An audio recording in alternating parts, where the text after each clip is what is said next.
Welcome to the Right Now Show. My name is Zach Day, and on the show we have real, deep, and unfiltered conversations. When I thought I was gonna die, I thought of one thing, bro. Not the things I did do, but the things I didn't do. If you love yourself enough, then you're gonna call yourself out. Don't ever let the false sense of fear interfere with your life. The purpose of this show is to help you gain perspective on life, to help you become more intelligent, and to inspire all the people out there that are complacent with their life right now to get up and actually go for your real dream.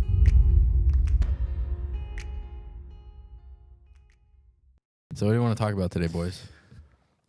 So pretty much, the last time we were all together, we didn't do any of this shit that we did. I think Jake was coming up on his Ironman, but he was still like 2 months out. Yeah. So, but we've done a lot since then. Jake did his Ironman September 16th, 2023. Me and Zach ran the 50 miler on October 14th, and I did my 100 miler December 2nd. I mean, it's been a while, dude.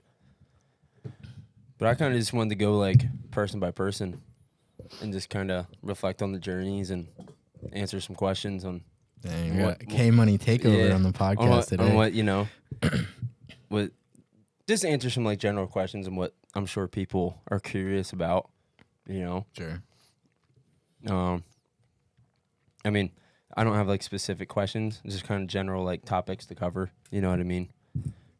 But I figured, Jake, since you went first, we'll just start with you.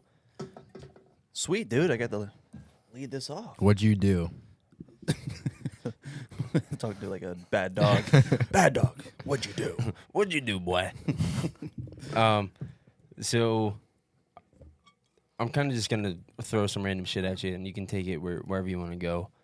But the biggest, not really the biggest, but I have a personal big question for you, but that'll be down the line. Start off with a bang, bro.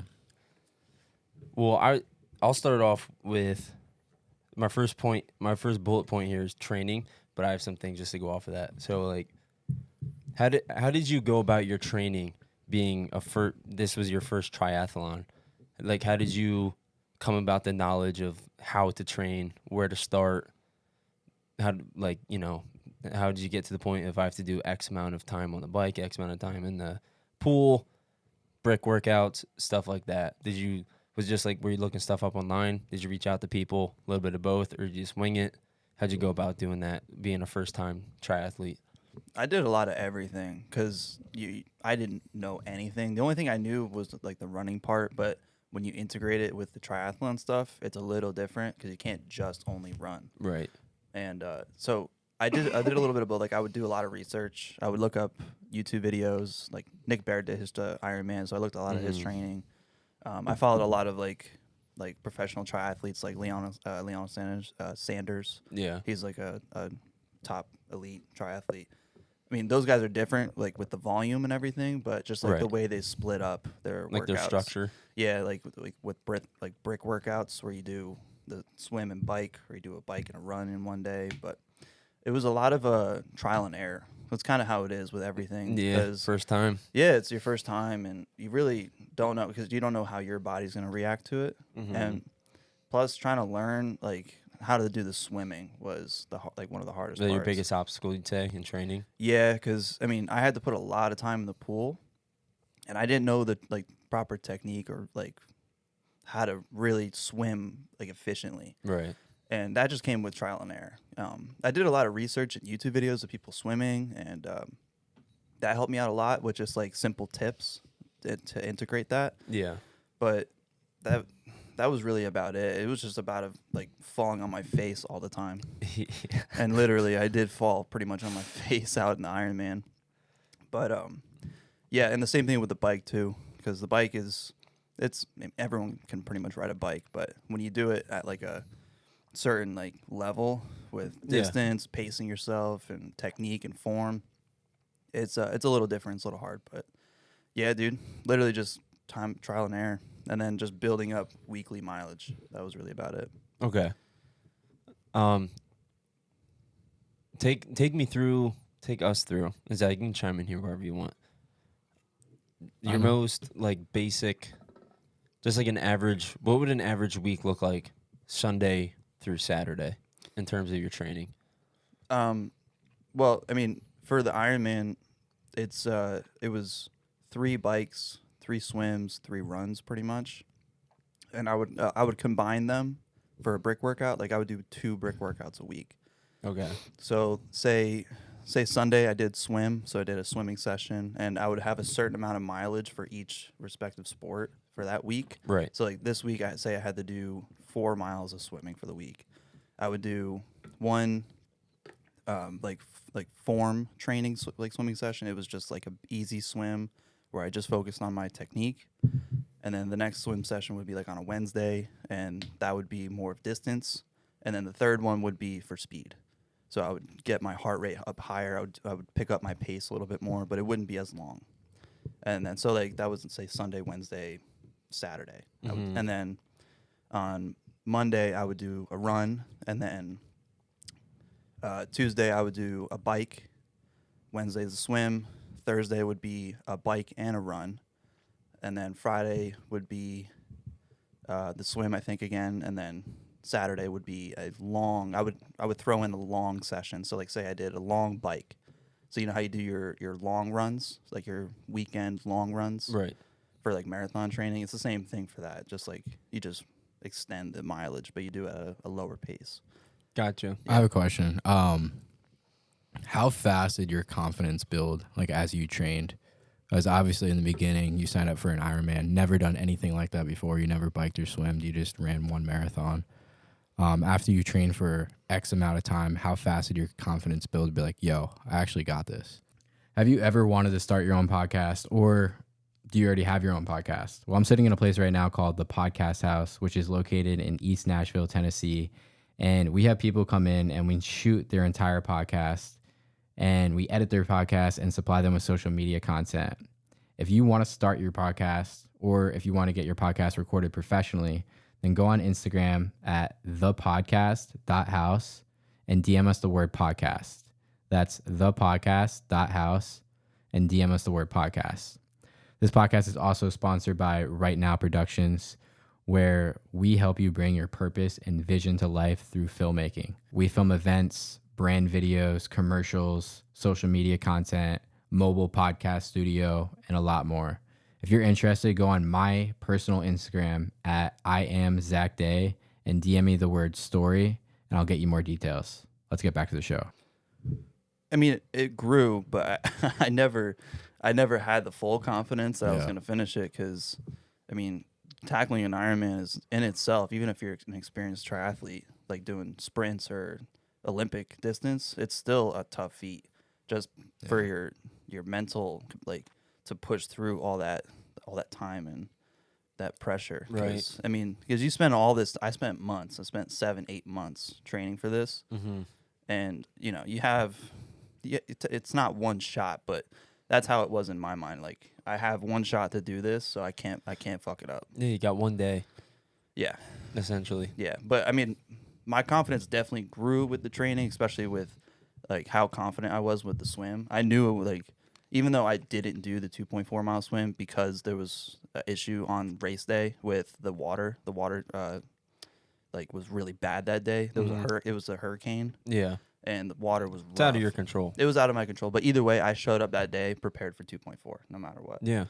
And then the bike, I wasn't worried about the bike at all. I knew I could do that, but it was how I felt after the bike I was worried about, because you have a whole marathon you gotta do, and you're like, oh, dude, After I'm already 112. Yeah, you're already sweaty, salty, and you're like, what the fuck? Fuck it. Yeah. I want to know, like, what are some of the thoughts you had as you were training for your first Ironman? Like that inner bitch that we all know about, that voice that's trying to tear you down. What were some of those thoughts? Honestly, the Ironman training really got me into touch with that inner bitch. I made that shit my bitch. Exactly. I mean, mean, you show up every fucking day with that discipline. Always. It changes you. Yeah. It really, like, it was just another day, like, because I knew what I had to do, and it didn't. It's about getting it done, man. Yeah, it didn't affect me really, because. Yeah, So it wasn't a big factor. my biggest question was, because people that have never done it before don't really understand, but how was it juggling training while working a night shift job? Yeah. Not even that. It was the actual training for an Ironman is so hard to do logistically. Yeah. Because, I mean, you have to, when you bike, you can I choose not to bike on the road because Right. we had Jake on the podcast. Shout out Jake. I forget your Instagram handle, but he did it he was doing half Ironman training and he got hit by a car. Yeah. And that scared the shit out of me when I saw that because I was like, yeah, I'm not doing that. Fuck that. So I have to go to like a bike track and it's like 45. The nearest one that's like good to go to is 45 minutes away from me. So I had to drive 45 minutes there, 45 minutes back, 3 times a week, and go and do 3, 4, 5 hour bike sessions. You know, I'm gone for literally the whole day just doing biking. Yeah. How is that juggling a night shift? Though? And then and the 'Cause, night like, shift. You want to try and, I mean, my man here can fucking sleep. Usually, you want to at least try and beat the sun coming up because it makes it easier to fall asleep. But would you typically train after work, before work, or would you just get it done wherever you had to get it done? Yeah, it depends on what my work schedule was like. So say I worked 3 days in a row or 3 nights in a row. So like say I worked Sunday, Monday, Tuesday. I would still train before work, but I would do like the shorter sessions first, just to kind of so I can get it in and fit it in, like my strength training and my swimming, because swimming doesn't take that long. Yeah. But on the days that I was off, I would flip my sleep schedule.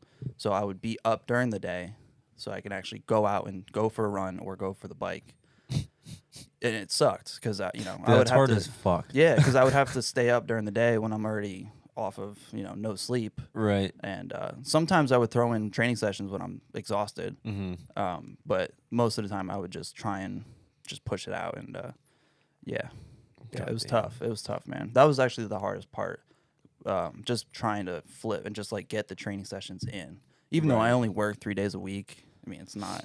People will say it's not that hard. But it's a lot to when your sleep to schedule's balance, flipped, dude. Yeah. It's a lot to balance. I mean, I'm sure there are a lot of points when, especially when you're trying to flip your sleep, like you're up for 24 hours, Oh yeah. just so you can fucking train. Yeah. Yeah. Like you look back on it now, that sounds fucking like I just gotta train, bro. So I gotta stay up. You just gotta thug that shit out. Yeah, you gotta thug it out, dog. I mean, we kind of hit on this because you said the swimming was like the toughest thing for you. But was there ever like a moment, like a low moment or something that was just really fucking hard during training, like a hump that you just had to get yourself over? Yeah. It was the 1 month from race day. 1 month. Yeah, 1 month. Because at that point I was already peaked, and it was on the come down. Like I was trying to taper. Yeah. And at that point I already felt like I did everything. So I was like, just mentally, I'm like, ugh, like I'm already done. Like I'm not gonna go and do Right. So I probably didn't have a proper taper, but I think it actually helped me out because I know for the marathon I did not taper properly at all, and it messed me up with like injuries and stuff. So I was able to rest. You're talking about like just when you ran the Philly Marathon? Yeah. Okay. Yeah. The Philly Marathon in November. But yeah, that I learned that proper rest is really important. I mean, David Goggins will shit on me for this, but Fucking rest days. but it's 2 fucking days. But it's for me, it was true because I think I avoided a lot of injuries that would have came up if I didn't taper, and so mentally it was hard for me to go from absolutely doing everything to nothing. What measures or like actions, whatever, did you take for injury prevention during the prep? Definitely a lot of stretching and strength training and functional movement. So I did a lot. I mean, I did a lot of kettlebells. A lot of the kettlebell movement stuff is huge for preventing like injuries. So doing functional movements like squats and doing like ATG split squats. Yeah. And getting the range of motion of strength through that whole stretch. So like when you're doing a lunge, you really try and Full get the knee bend. stretch. Yeah, and you can add some weight in there too. So like stuff like that is what really prevented it.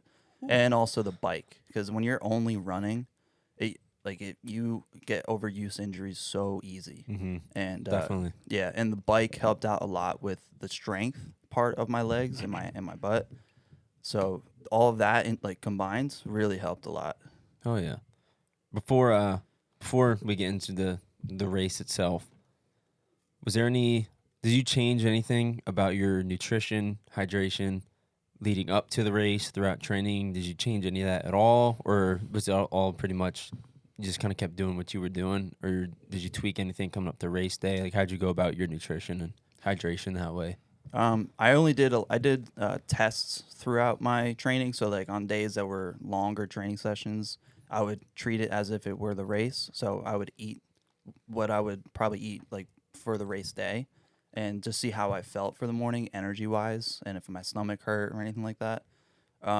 But at first when I started training back in, I think it was like January or February, I was on a strict, like, not a lot of carbs. I wouldn't do a lot of carbs, but Right. when you're building up to that much cardio and doing like 12, 13, 14 hours a week, Yeah, you need it. you need the carbs. So at some points, I was just like, after the race or after my training sessions, dude, you can eat whatever you want. Feasting, bro. Yeah, you can literally eat whatever. Drench the meat in honey. Dude, So good, man. dude, anything. Dude, So good, bro. people will never know, bro. I Little know. ground beef and this honey on top. Oh, Some raw, unfiltered honey, dude, goes a long way. yo, I'm hungry, bro. Dude. Yeah. It's funny. Dude, people offer me stuff at work. You're like, oh, do you want this? Like, oh, wait, never mind. You're the athlete. I'm like, dude, I can eat whatever It's the like, fuck bitch, I give me want. 2 of them. Yeah, like, come on. I'm an animal. All right, man. So I mean, I know we could sit here all day and talk about the lead up, but let's just get to it, man. Wait. Also, a big part of the training was being sober. I was gonna ask about that. Oh yeah. Yeah. Mhm. I did. That went right over my head. Yeah, so I think it was in May, late May. So I would drink obviously with the boys and with Always got to drink with the boys. yeah, and just like social gatherings and stuff. But I cut all that out, all the alcohol. I think I was sober for 3.5 months. But also like nicotine, like those vapes, bro, they fuck you up. I was doing that for a little bit, and then dude, I could not. I was like, I had to stop, and I did. I stopped, and I haven't done it since. Yeah, RIP your lungs, homie. Yeah, but and then also weed was an issue too. I got rid of that. So all of that, I haven't done any of that since, except for the alcohol. I celebrated a little bit after Got to, dude. Ironman. Yeah. I did too. Fuck it. Yeah, that was a really big part. Was that hard being sober? It was for the first like two or 3 weeks, at least for like the vaping and the weed. But the alcohol I got rid of, no problem. You don't even realize it's like addictive. Mm-hmm. And Oh then yeah. You're just like, fuck. Honestly, no. Honestly, I did realize it was very addictive, but I just didn't Did do it anything anyway. about it. Yeah, I just like let it go. He's like, yeah, I like it. But when me and Zach went out to Nashville, and it's so hard to stay sober in Nashville Dude. when you're out in downtown. I wouldn't even want to. It was rough. Sounds stupid. Yeah. Being sober out, like going out to clubs. Like I told Mm. Zach, I'm like, I don't even want to go out anymore. I don't either, man. Yeah, Like very rarely, you know. yeah. You just need K Money to come around. You'll be all right. Yeah. I'll bully you into it.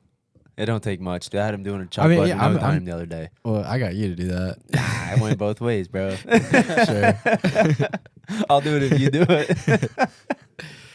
Yeah. That's how it goes. Oh, dude, take us right to the race, bro. Night before, day of. How were you feeling? What were the nerves like? Did you want to throw up? Did you feel nothing? What was going on? I actually felt really calm, which was like relieving. That's fucked, dude. Because I didn't know, like the first, like the last 2 weeks, like leading up into the race, I was like my energy levels were so high, my anxiety levels were so high. I was just like fucking ready. Let's go. Yeah. And then on like the night before, I was there. I showed up 2 days before race day, and like at the briefings and stuff. Right. I was still at that energy level, but then the day before, I was actually very calm. There it is. Oh my god. Where they at? But yeah, I was very calm. I went to sleep very early, but I didn't get like very good quality of sleep. And it was probably just from being in a different place. Yeah. I know what you mean. Yeah, but and then the morning of, I did all my pre-race rituals, got everything ready. I did have a little anxiety, just like making sure I had everything with me and make sure I didn't forget anything, because you have to drop bags off for the Ironman races before the race, so that when you're in your transitions, you have everything in your bag ready for you. Right. And you have to bring extra stuff just in case, because you don't know how it's going to be out there. You know, anything can change during the race. So, yeah. If you guys want to see this video, by the way, it's on YouTube already. Yep. Jake's full Ironman. Yep. Yeah, buddy. So what was did you do anything to mentally prepare for the race at all? And what was your mindset going into it?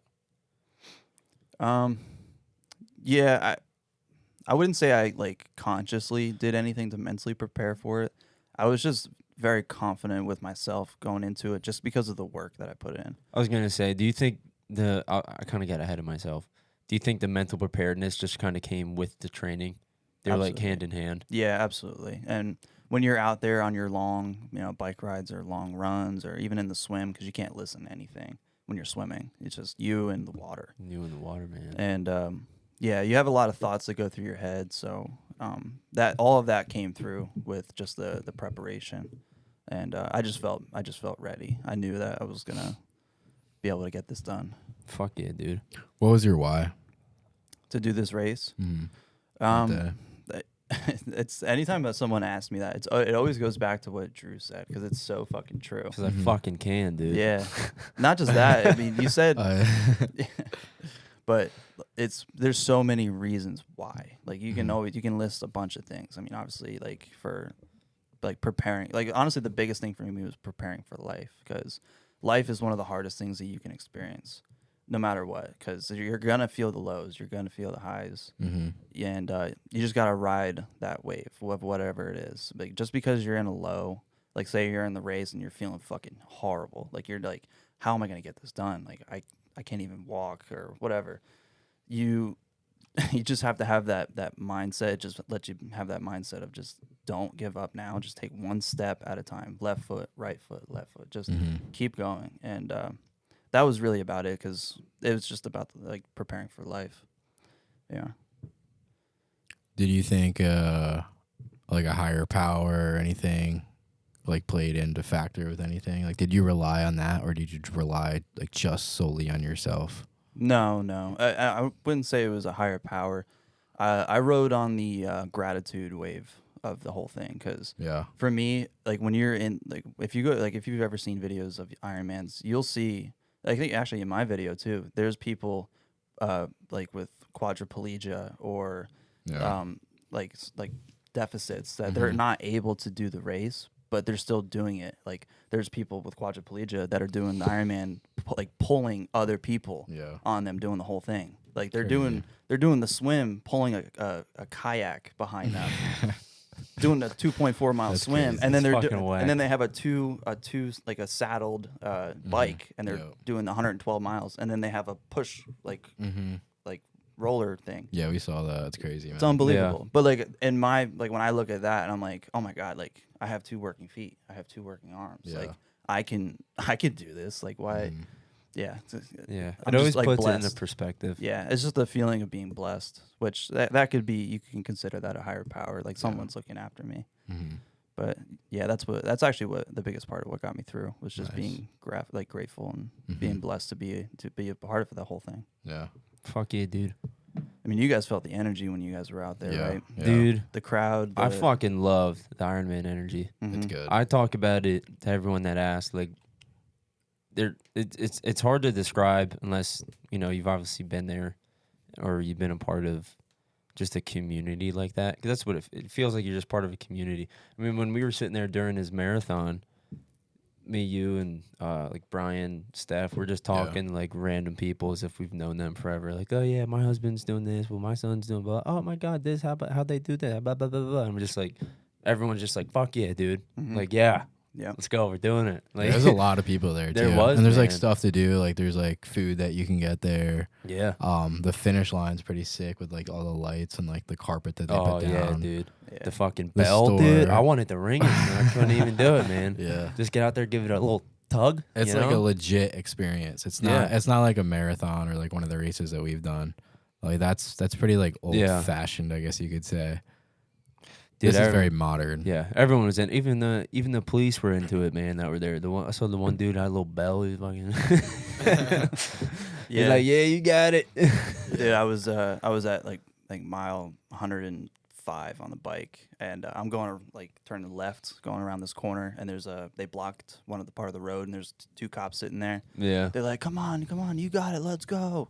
And I'm sitting there, I'm like, I'm like, I'm never riding a bike again. And they just start going, yeah, me either. Yeah, the camaraderie is amazing. It's and when you guys are talking to the community out there, the spectators watching it, but even the athletes doing the Ironman, you're still talking to the other athletes. Oh yeah, dude. I had conversations on the bike with people, conversations while running, getting to know people where they're from, even though you're suffering and you're almost you're dying. You just want to get to know them, dude. Yeah, dude. Like you still you got to find a way to distract yourself. That's it. Yeah, and it was good to know those people. Yeah, in that time. Hell yeah, It brother. was a lot of fun, man. It was one of the best times. Really was. So how did hold on, let me pull my notes here because I rephrased it because I wrote it down because I knew I would fuck it up if I tried to say off the top of my head. Okay. The Ironman experience in terms of the whole race, especially now looking back on it, hindsight's always 20/20. Was it better, worse, or was it exactly what you thought it was gonna be? It was better. Better? Oh, it was a lot better. Fuck yeah. Yeah, it was a lot better. Why do you think that is? To be honest, I thought I was gonna be crawling at some point. I kind of prepared for that. Just fucking skull dragging his way to the finish line. Yeah, I didn't expect it to go as well. They don't as it fucking did. know me. Yeah. Yeah, dude. I even told you when I was at mile 40 on the bike, I was feeling very fatigued, and my hydration and my nutrition was on point. I had a problem with actually having to go to the bathroom. I almost pissed myself so many times. Hell yeah. But everything was in place, but I was just tired. And by mile 80, I felt way better, which you wouldn't think so. I remember you telling me that. Yeah, by mile 80, I was feeling really good, and I was like, wow, I just hit a huge wave at that point. So I just rode that until the next one came. Did you throughout the race? Did you have any big mental breakthroughs or mental unlocks or kind of an aha moment at all when you were going throughout? Yeah, honestly, the biggest aha moment was just, if you're gonna feel those times when you just don't want to do it anymore. You're just man. I'm done with this, but you still have work to do. And when you prove to yourself that you can make another step, and you can make another step, Yeah. that aha moment, if I just keep going, I can get this done. That's the biggest thing that I really felt. But the whole experience was really just really fun. It really genuinely was just fun to do. That was the biggest part. I just genuinely had a great time doing it. What about where at in the race was that low point for you where you're kind of just fuck this? Mile 13 on the run. That was really halfway through, huh? or mile 11 or 12. Yeah. Shit. Yeah. I had I just bonked, and I did kind of mess up a little bit on my hydration nutrition, and yeah, I just spit everywhere. This guy. I'm trying to sneeze. I had to sneeze and it just won't come out. But yeah, dude, I was really feeling it. I had to walk for half a mile. Yeah. I was so tired, but I rehydrated, refueled, and then I got back after it. Fuck yeah, buddy. I remember you telling me that. I also remember when you told me you're about to shit your pants. Dude, that was bad. What was your favorite moment throughout the whole Ironman? My favorite moment? Yeah. The start. Just the start? The start. Interesting. Not you like the start better than the end? Yeah. I really did, Interesting. because when you That feeling. yeah, so because the water was so bad at the swim, they had to, instead of getting everyone to just run into the water and you can just go. They had to do a single filed line to make sure that everyone was okay because the water was really rough. Yeah. So, but I was waiting there for 2 hours and Oh. I had to pee so bad because I was already hydrated going into it, and we couldn't go to the bathroom because we're all in a line waiting to go up and swim. Drew would have pissed. Oh, dude. Oh, what up, dude? I was in a wetsuit already. Fuck it. Oh, did you? Well, you wear a wetsuit Oh, fuck to yeah. start. Yeah. Fuck it. Yep, you're right. I definitely would have pissed. But yeah, it's when they say go and then you start walking into the water and you're about to go and you know that everything ahead of you is just started. You're gonna be there for a You're long literally just time. beginning. Yep. So that was my favorite You part. just gotta train all day, bro. Yeah. That was my favorite part. What was your what would you say is like your biggest win out of that whole thing? The biggest dub you took home? I don't know if I got a dub. I mean, I learned from it, but it was honestly just the experience itself that Yeah. just created a lifetime thing that I will always think about. It's always that first one that you do that you always remember. Oh yeah, dude. Why do you want to do it in the first place? Well, I always like to challenge myself and do something and that scares me and pushes me to be a better person. And doing the Ironman, going right into triathlons, which I never did, was something that scared the shit out of me. And yeah, that was it was really just an incredible experience. I have nothing else to say. That's really about Well, it. here's the thing. Just to take them back a little bit, the thing you did before it was a marathon, and I think you were shooting for like a 3:30 time, and you ended up hurting your knee and your hip, and like I think you finished in like 5 hours. It was like Right. So 5:40. pretty painful experience. I remember your dad coming from behind you, like throwing his coat on you, and you just fucking limped your way to the finish line, and then you got off of that and you signed up for not a half Ironman, but a full Ironman after that. Mm-hmm. Yeah. Well, actually, I signed up for the ultra marathon. Can't forget about that. Oh, true. The 50K. True. Yeah, we can't forget about that. We sleep on that a none lot, of us dude. none of us trained on that, but yeah. We just True. showed up. Yep. Yeah. But still, I mean, that's a huge leap. Like, what made you think you could just make that leap? After, I wouldn't say failing, you finished the marathon, but like it didn't really go as planned. And you're like, fuck it. You failed your personal goal. Yeah, you're like, fuck it. Let's do an Ironman, which whole fucking marathon after 112 miles and 2.4 mile swim. Yeah. Yeah. So what's going through your head there? Well, my biggest motivators to like give me the mindset that I can do it was my friends and my family. Mm-hmm. Just being there to support me and just pushing me every day. Like my grandfather is a huge supporter of me. Yeah. We always talk. Like we're out like in the living room, some like 9 o'clock at night, and we just talk for like 2 hours. Mm-hmm. And we talk a lot about the marathon goals, stuff like that. And he's always been like a supporter of me. He's like, oh, you got this, you can do this, I know you can. Mm-hmm. And that was a big thing. And obviously you guys too, like Yeah. Drew in the 50 miler, you doing the 50 miler. You guys just always pushed me. I had something in me, but I didn't know I had it, and you guys just showed me that. You remember after you finished the Ironman, you put up that caption when we were on your porch that night. So let me take you back to my point of view when we were sitting on your porch that night. Sitting there talking, what's next? Just ripping stogies, being some fucking boys. It's what we do, right? Get the neck rolling in you. We probably had some whiskey, whatever. But we're talking, and we're talking about future goals. That's like when I first thought about, I just finished the 50 for the first time 2 months before. You just were fucking like, I don't know, 2 weeks removed from your marathon. You were still fucked up. We're just talking about what's next. Maybe another marathon. You're like, oh, maybe just do the half Ironman. And when I was like, fuck that. I'm like, dude, if you're going to do it, just fucking do it. Like, if you're going to go into the triathlon world, no better way than to find out who you are than to just fully immerse yourself in the fucking triathlon world. Because my point of view was, if you're not going to do it now, you're just going to keep finding ways to tiptoe around it. well, let me go just do a half Ironman. All right, well, maybe now I'll do one for time. Well, maybe I want to try and beat that. Maybe I'll just, and you're just going to keep finding ways to just be like, because that extra leap is scary. And it was just, in my head, I was like, dude, fuck that. I'm like, you want to find out what you're made of? Do the whole fucking thing. It's for no one else but you. And that's why I said it. And that was like my point of view. I'm like, if you want to do it, then just fucking do it. You don't need permission.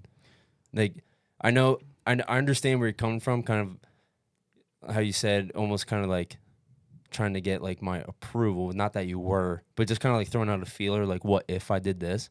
And you could fucking tell me you want to go fucking flip burgers for a living. I'll be like, dude, fuck yeah, dude. But you're going to flip the best fucking burgers. So I was like, yeah, fuck it. But you're going to do the whole fucking thing. Right. And you're going to see what you're made of. And that was my point of view from that whole thing. It was just, why not? You know? Well, dude, you have to have friends like Drew. Because, like, in that time, it was like 2 hours or 2 weeks after the marathon, and I failed miserably. But, like, you still had that belief that I had to, you know. Yeah, dude, because I'm not going to sit there and fucking, oh, well, I'm sorry you didn't reach your goal, man. You'll get them next time. It's like, nah, dude, fuck that. You didn't get it? Whatever. Let's go do the next thing. And no one actually cares. Yeah. I'm sorry. No one gives a fuck. You failed? We'll get it next time, buddy. What's next? That's all it is, you know? Yeah, you were putting up with no bullshit. I was like, I was teetering. I was like, yeah, maybe another marathon, maybe half Ironman if I want to. And you were like, fuck that, go do it. Whatever you were gonna decide to do, all that mattered to me was that you were just fucking fully invested in it, though. Not just because, well, I failed. I did 5 hours this marathon. I want to do like 450 this one. Like, no, dude, we're going for it. You know? Oh, yeah. And fuck, here we are. Drew, say if there's someone on the fence listening right now. They're on the fence, like, you know, should I sign up for whatever the fuck it is, marathon, or maybe it's not even in the athletic realm at all. Can you, like, challenge them to, like, go for it?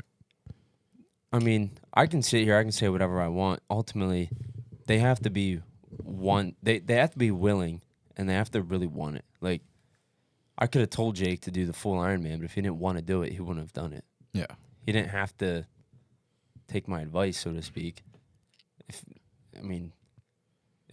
think if you just, if something's weighing on your mind, especially for a long period of time, like you just can't get it off your mind, I feel like that's not for nothing. And if you want it, just fucking go after it. What's the worst thing that happens? You fail?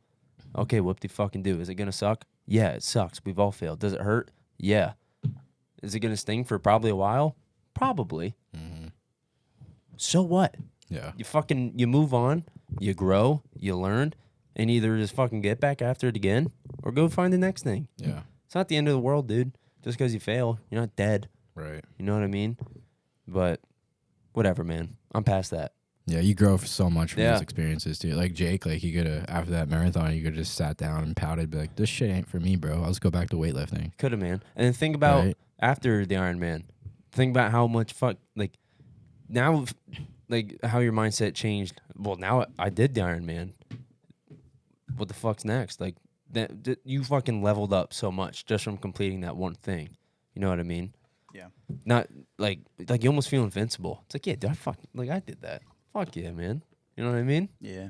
I won't lie though. I mean, obviously, like after the Ironman, you feel fucking great. You feel accomplished. You feel like you can go one more, which, you know, that's how it is. But I won't lie though. I kind of felt like a little like lull in myself, like not in myself, but just like in general, because I was just such on a high because of that. Yeah. The dopamine that I got from that Ironman. Ain't nothing like it. And then bro. after it, I'm not doing anything. I didn't sign up for. Actually, that's not true. I signed up for another one in after 4 days. Dude, this is such a good point because that's the hardest part about doing things like this. Doing things that rarely been done before. These huge accomplishments when you actually complete that dream, when you actually hit that buzzer, when you actually cross that finish line.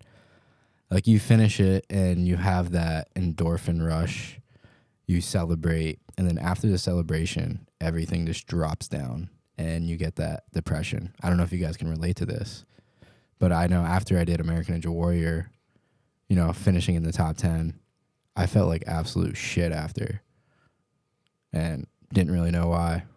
You know what I mean? Like I've climbed the mountain, and now I'm like back down where I used to be. I felt that with the Ironman. Yeah. Yeah. Yeah, that makes sense. For me, it's just like it's a natural response, though, I think, because like you have all this dopamine after, Yeah. like the feeling of being accomplished, the feeling of that greatness, Yeah. and then you just have that lull, and then Mhm. it comes back. It Comes comes back, yeah. back, but you have to experience that. Mhm. I think it's just part of being a human. Yeah, I mean, the journey is actually more fun. I mean, I guess the ending is probably the best part, but the journey and then the celebration, and then like after that, like you need to find something else, or you're gonna be depressed. Well, I feel like also in going after these goals that we had, like the Ironman, for example, like the training, it just becomes it literally becomes your lifestyle. Yeah. Especially when you're doing it for so long, and then when that stops, like that's literally like part of your life. And change That's equals gone. pain. It was like, well, now what? Yeah. It- Yeah. It's like, what the fuck? Because that's how you almost like that's how you identified yourself as doing those things and being that person and going on that grind every single day, day in and day out. And now it's gone. And like you're like, Yeah. oh, I can finally take a break, and that break feels shitty because now you're not going after anything. Oh, yeah. Before we move on to Zach, what's next? So after the Ironman, like I said, that lull that I was feeling, I felt like I had to sign up for something else because I knew I was gonna do something else after. Fuck it, I had 4 I had days it planned out even before the Ironman. It just kind of depended on how well I did with the Ironman, but I did very well. I was very happy with it. So 4 days after, I signed up for a ultra triathlon. Some people call the Ironman an ultra, but it's not. It's just the longest in each respective sport. Yeah. But this one's an ultra triathlon, so in each sport it's an ultra distance. It's a double anvil, so it's a double Ironman distance triathlon. It's still set up the same way as an Ironman. You do all of the swim, you do all of the bike, and then you do all of the run, but it's just double the distance. So it's a double Ironman. Yeah, so you're doing 4.8 mile swim, and the swim is it's in Florida, Claremont, Florida. It's in a lake, so. Hot.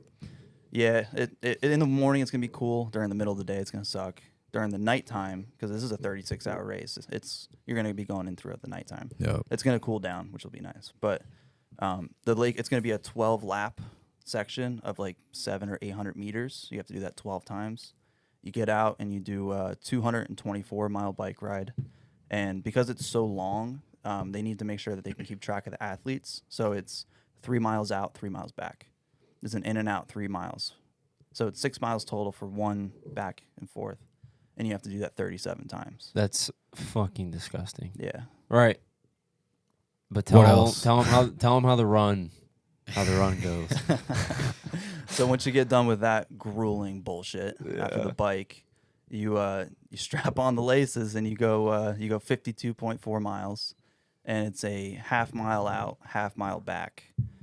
And you do that 52 times. Yep. So you're just going to be on the same road for 52 laps. Just another day, fellas.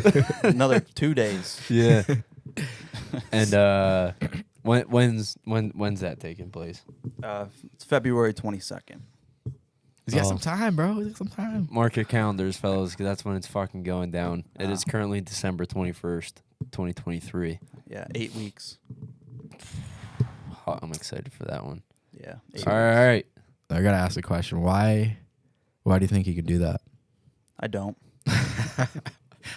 I'll be straight up. Why? Dude, I don't know if I can. But that's Hey, the whole point, dude. why That's- not? That's literally Yeah. the whole point. Why the fuck not, right? Like, if you're not going to do something that scares you, or if you know you can do it, then why the fuck are you doing it anyway? Well, at the end of the day, you have to instill the belief that you can do it that day Mhm. by that time, Yeah. or you're fucked. Yeah. I mean, I even said it after the Ironman. Like, right after, when I finished, I told you guys, I was like, I got some more in me. Yeah. I Yeah. don't know if you remember that, but Yeah. yeah. I would like when you were done, you were still moving pretty well. I mean, obviously your walking was like weird once you stopped because you stiffened up, but like you were still moving pretty well. Yeah, my know? stride and my running was okay. Yeah. My back was really stiff, and that's from the bike, which is normal. Yeah. Yeah. Like it's not like you were like fucked. You know what I Mhm. mean? You still Yeah. looked pretty good. Yeah. Yeah, the training is it's a little different. Oh It's- yeah, it's a little different. definitely, man. Yeah, My and it's the man- winter time too, which sucks. My man's getting fucked out there. Yeah. All right, Zach, you're up, pal. What do you want to know? 50 miler, toughest thing you did yet, or what? Dude, I don't. It seems like it's so far away, or I did it so long ago. Rather, 2 months and some change. It was actually exactly 2 months and 1 week ago. But who's honestly, counting? like it's hard for me to say, but my gut feeling says no. It's not the hardest thing I've done. What would have been harder? Either American Ninja Warrior, or that first race that we did, that first ultra. Honestly, that first ultra might have been harder than 50. Do you think so, dude? I mean, the elevation, and like I wasn't prepared at all. I ran 10 miles as my That's high before that. okay. Well, if you properly trained, I feel like we're having a different conversation. True. Yeah, I don't Well, know, man. That's true though. Like the marathon to this day, the Philly Marathon was still the hardest thing I've done. Yeah. The Philly Marathon was harder than the Ironman, only Yeah. because of preparation and injuries. And You guys are It's so your- fucked, It's man. your training level at the end of the day. I mean, it might have been the hardest thing I've done. It's just hard to like look back on, but it went so much faster than I thought it was gonna go. Like I got to the first checkpoint, I'm like, shit, dude, I'm already at 11 miles, and then you get halfway, you're like, all right, I got another half in me. But then I think at like 25, I did get a little lightheaded. Yeah. I was running with Joshua, but I was literally just like tired because I got like 4 hours of sleep the night before.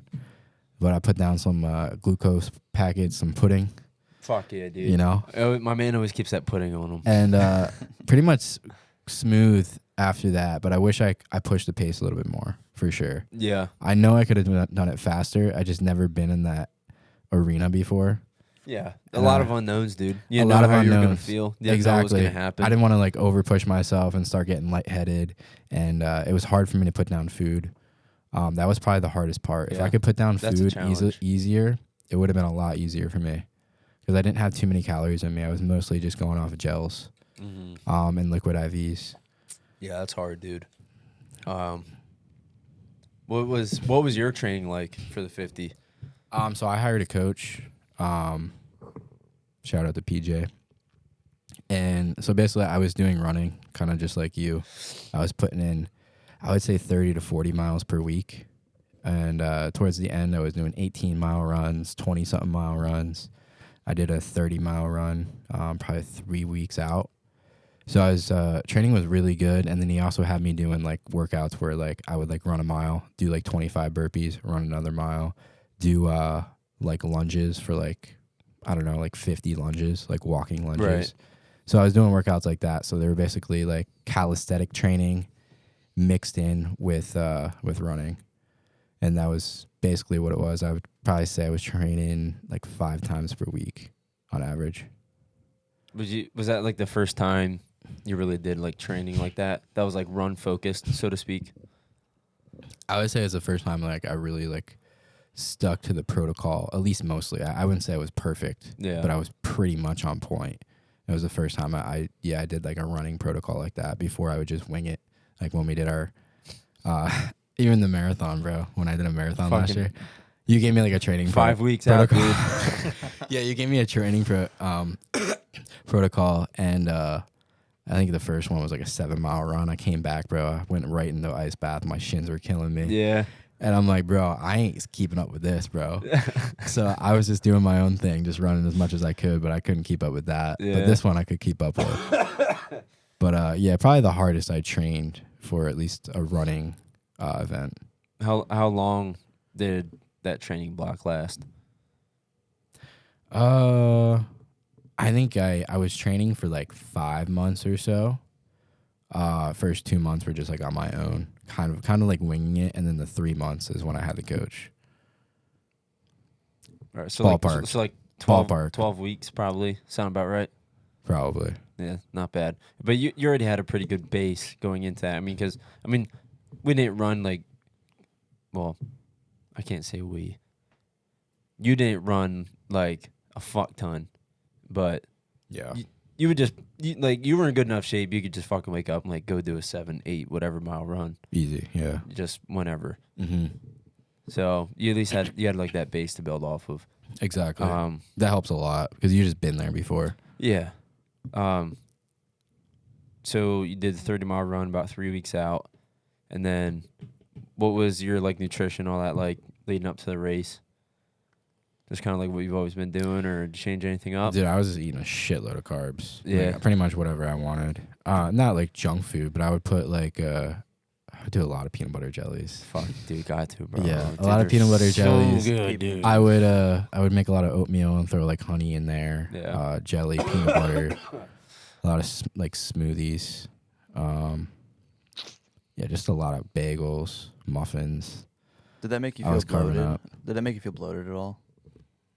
Not really. No, you felt okay with that. Yeah, I was just burning so many calories. My man went back to the high school diet. Yeah, pretty much. Muffins, bagel, chocolate Yeah. milk, cookies, what you Cookies, need, bro. I was definitely carb loading Oh, for sure. dude. It's so good though, man. Oh. I mean, when you wake up and you run like 8-10 miles, like you just burned what, like 2,000 calories, ballpark. So like I can almost eat for 2 days after that. That's a fucking No, lot. I think it's Yeah. I think it's 100 calories per mile. It's like 120, I think. 120. It depends on 120 to 150, depending how much you weigh. depending how muscular you are. Yeah, And you're still And Zach's burning. pretty muscular, so I would say Yeah. at least for Zach at the minimum 110 per mile. yeah, So over probably right around a K. easy. That's half a day. Of that's calories a burned good meal right in the that morning. you can put on top of what you're already burning, which is normally like 2,000. So that's like easily 3,000 for maintenance. Mm-hmm. Yeah, you Yeah. still burn after. Yeah, And that's with just the running, not including if you were strength training or did other shit that day too. exactly. Dude, race day, dude. The fucking curveball. Yeah. Just fucking shit on us the Well, whole dude, time. we got lucky because the forecast said it was gonna rain the entire day, and I think I got 25, 30 miles in before it started downpouring. Yeah, it felt like the whole day, dude. Yeah. It really did. I know. My nipples were so chafed. I know, bro. dude. So the temperature wasn't too bad. I would say it was like 50-ish. I liked it. Yeah, it was good. liked It was good until it started raining, and then I started getting freezing, and then my hands were so Yeah, cold, not bro. it's always the hands. My dude. hands were so cold Always coming the around. hands. I know, coming around mile 40, and like my mom just wasn't. I was like, "Where's my mom?" What the fuck? And she finally pulls up mile 40, exactly when I get there, somehow, some way. Destiny, dude. And I'm like, "Yo, you got those gloves?" And they weren't even waterproof gloves, bro. dude. Better than nothing. But I got though. those gloves. Where they at? Yeah, those gloves saved me, bro. Because my hands, they go so fast. Yeah, Like, I my know hands they turn do. white when it's like Yeah. 50 degrees out. Yeah, dude, they get straight white. So my hands were freezing, and then I got those gloves, and they worked. My man was just fucked Yeah. out there. Yeah, exactly. Oh, you got some hand warmers too now. I Do you have did. them? I Yeah. did have. Oh, wait, did I? I don't know. Too fucked up. Not sure, dude. Dude, it happens, bro. Yeah, not sure. That's But how it be. I had a pretty good support team. Yeah. Absolutely. Dude, who all came out, bro? I had Joshua. We're at his house right now. He came out. Jake was there. Michaela was there. You were obviously running the race with me, and your fam was there. My mom was there at the finish line. Had my sister and her kid, my niece. Hopefully, I'm not forgetting anybody. Oh, my uncle Dan. He came and ran with me for 5 miles. Oh, But fuck I had yeah, a lot of dude. people. Dude, It's awesome. I pretty much ran with people in the entire time except from 40 to 50. 40 to 50, I was totally by myself. How much of Um, a game changer is that? The big game changer. Yeah. But even like when I started, dude, I was just talking to people like all morning long. Yeah. Like I just Yeah. went from person to person. I didn't think I was gonna do that because like normally I'm pretty introverted, at least in those situations. Yeah, dude. But yeah, I ran into some Russian dude. I was like asking him about like how it is over there because he was like literally born. I'm like, yo, like what's the leadership like What's over up, there? man? Tell me about Putin. Like, and you know me, I don't hold back with my questions at Yeah. all. You know Khabib? Yeah, right.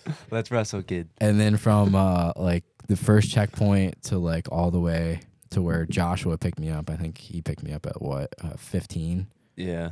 Maybe it was 20. I was running with people that entire time. That's awesome, man. And then Jake ran with me for 10 miles. My uncle ran with me for 5 miles. So I had a person there pretty much the entire time except for 40 to 50. Probably definitely made it go by quicker. Definitely. How was it Definitely. during that 40 to 50 when you're all on your own and it was probably I would say one of the hardest part of the race is always that Yeah. last part. Were you fighting, dude? Well, it was- Were your feet hurting? What was it like? Yeah, so I remember the last checkpoint is like longer than any of the other checkpoints. Yep. That took fucking forever, bro. Yeah. Yeah. So yeah, that had me a little nervous. And then after that, I think you got like 4.6 left, and I was definitely hurting. And like I was like running around puddles. Yeah. I was like kind of like, yo, are my feet gonna be like operating and my hips and stuff like that? It was, Yeah. like, they were starting to go, you know. But then it would come back. Like it goes in spurts. Like you get highs and lows when you're out there. But I was just hoping that the nutrition would be good because I was having a hard time putting shit down. So I was just hoping I wouldn't get fucking lightheaded out there alone in the rain. When did you realize, around what mile do you think where you realized like I can't fucking put food down? You think was it pretty early on? Because that's Probably like 40. because that's But it was hard. From it's like, important though. from like starting at 20. It started to get hard. yeah, Yeah. and it makes it a lot harder too because like you know your body needs it, but when you physically feel like you just can't have it, like dude, The checkpoint, it's almost like sickening. Yeah, exactly. The checkpoint where he left me, bro, I was not feeling good at all. Like I didn't tell nobody, bro, but I was like, I might throw up in my head. Fuck. Yeah. So I had like 11 miles after that, but Yeah, you look fine to me. bro, yeah, it was good. It was good. Honestly, like after Didn't feel it. you're like 2 miles away, you're like, oh, I got this. Yeah. And you start pushing the pace a little bit more, and then like you finish, and you're like, yo, I definitely could have went further. Could have went harder, right? Yeah, it's literally all depends on like the number that you put in your head. Like if there was 75 in my head of that day, like probably could have done it. Would have been a fucking dogfight, but probably could have done it. Yeah. Would have Yeah. had to take a break and It's different when you put that cap on yourself. Like, oh, this is all I'm Exactly. doing today. yeah, But like if you did it again, it's like, all right, like this is all I'm doing. yeah. So it's kind of like it's like the other side of that. Mm-hmm. You know, just this is all I'm doing. I got to give all I got. Yeah. You know what I mean? Yep. But yeah, dude, I don't. But your legs did. I don't mean when I did it last year for the first time. Yeah. I mean, dude, I was like fucked. I just remember what I felt like. Did your legs just? Did it feel like you were freaking carrying cinder blocks at all, or was it just like more fatigue, just being on your legs for so long? It really wasn't that bad until after the race, dude. I mean, I definitely felt it. Don't get me wrong. It was probably the hardest thing I put my legs through, but like I know I could have went more. But after the fact, after I stopped, I think I sat down, and when I tried to get up, dude, it hurt so bad, bro. Yeah, dude. And it was hard to walk after that the entire day. bro. I know what you're talking about, Yeah. fam. I know what you mean, dog. Yeah, I've been there. My legs were in the most pain. Like right after I finished and after I sat down, my legs were absolutely in the most pain during that. Right when you But stop. I basically sprinted to the finish line because I thought when I was you were rounding, moving. yeah, because when I was rounding, I thought I had a whole mile to go because we did that half mile thing. Yeah. Right And when they're we like, no, started. dude, you can just go finish right now. I'm like, no, I can't. Fuck no. And everyone's telling me to finish. I was like, all right, I guess Fuck I'll it. just be done right now. Like, then. are you fucking with me? Can I really go? Who sent you here to fuck with me? So I knew, yeah, because I had like I knew I put like some in the reserve tank for like that last mile. So I was like, oh shit, I'm like done. Let's just sprint. So, Yeah. Dude, I know exactly what you fucking mean, bro. Because that part got me too. Because I ran, because you were on the trail and you make a left to go to the finish line. And I just ran right by it. And like I told you the other day in the basement, some random dude who finished before me, one of the fucking two people, was just sitting in his car that happened to be right there at the turn.